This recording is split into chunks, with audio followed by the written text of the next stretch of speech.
दोस्तों नमस्कार।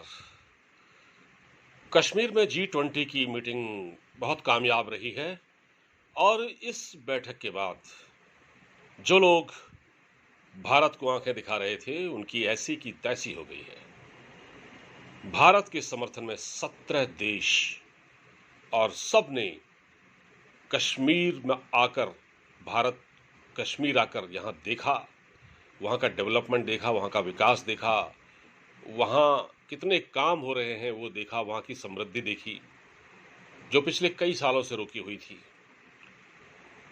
तो सऊदी अरब नहीं आया, टर्की नहीं आया, चाइना ने तो पहले ही मना किया था और चाइना ने तो बड़ा आपत्तिजनक बयान दिया था कश्मीर को लेकर,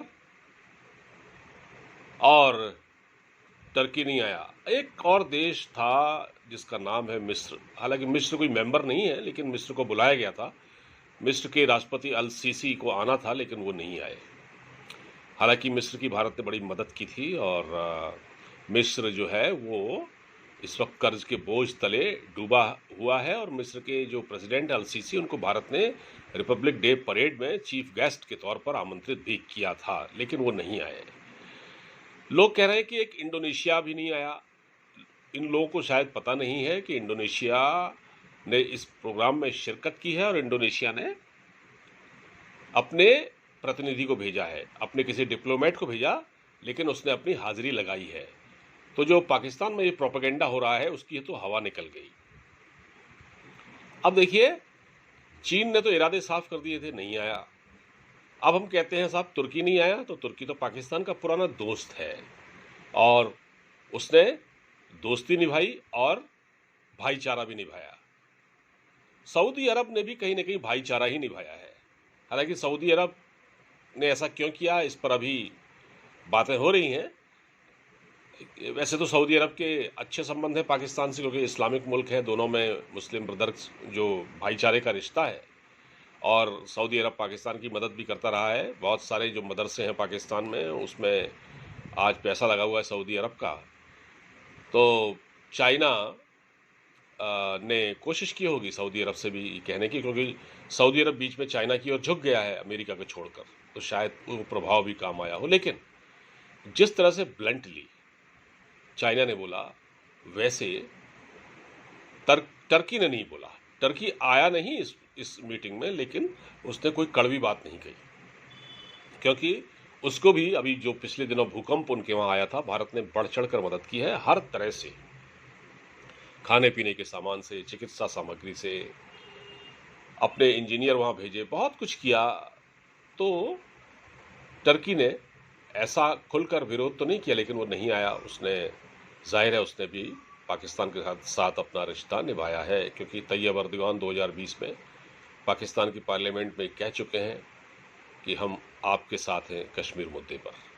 चलिए कोई बात नहीं, लेकिन आप ये देखिए, जो प्रोपेगेंडा कर रहे थे पाकिस्तान जो प्रोपेगेंडा कर रहा था, आप देखिए बिलावल भुट्टो जरदारी वो क्या कह रहा है। अभी आज का स्टेटमेंट है, वो कह रहा है कि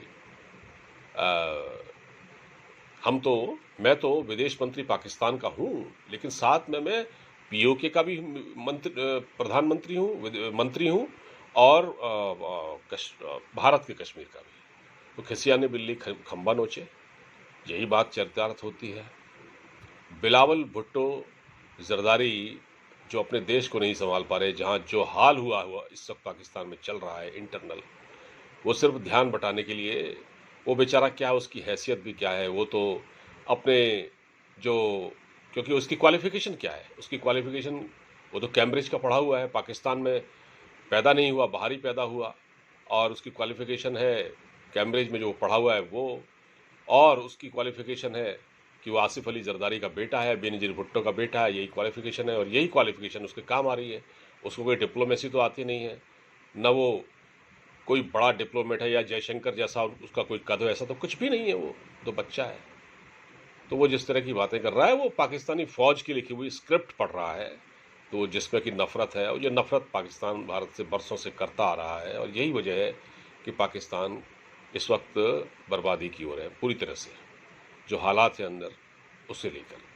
तो ये मीटिंग बहरहाल बहुत सक्सेसफुल रही। इसमें 17 देशों ने कहा कि कश्मीर भारत का है और कश्मीर में जो देखने को मिला, जितना ज़बरदस्त उत्साह, माहौल और जो वहाँ की ब्यूटी है, उसमें जो सब कुछ देखने को मिला, जो विदेशी मेहमान गदगद हो गए, देखकर खुश हो गए।